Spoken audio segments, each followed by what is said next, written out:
Bentornati a un nuovo appuntamento con TG Verona Economia. Vediamo insieme le principali notizie del giorno dal nostro sito veronaeconomia.it. Morti sul lavoro, in Veneto raddoppiati nei primi 5 mesi del 2025. Verona tra le più colpite. Cresce l'allarme in Veneto per il drammatico incremento delle morti sul lavoro. Nei primi 5 mesi del 2025 i decessi sono stati 38, con un aumento del 100% rispetto allo stesso periodo del 2024, quando erano 19. Una situazione che mantiene la regione in zona arancione nella mappa dell'Osservatorio Sicurezza sul Lavoro Vega di Mestre, con un'incidenza di 13,5 morti per milione di occupati, superiore alla media nazionale di 11,6.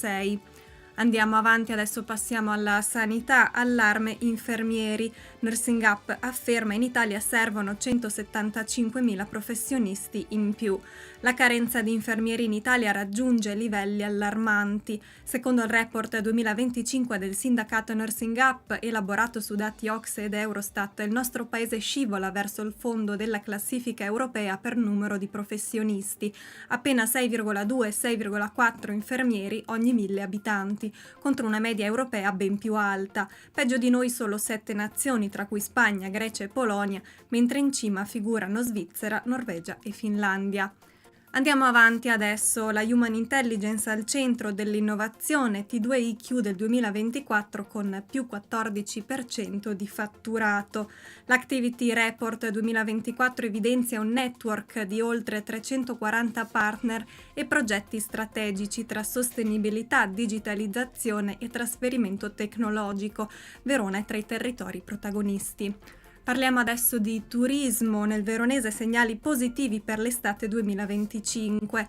Prosegue il monitoraggio dell'andamento turistico nelle principali destinazioni del veronese, con una fotografia incoraggiante dell'avvio della stagione estiva. I dati raccolti dall'Osservatorio Turistico Verona Garda mostrano infatti un quadro dinamico in linea con lo scorso anno, pur con alcune variabili legate al meteo e ai nuovi comportamenti di prenotazione. Andiamo adesso in conclusione. Flygo, portale oscurato ma i viaggiatori restano a terra, rimborsi bloccati e denunce in aumento.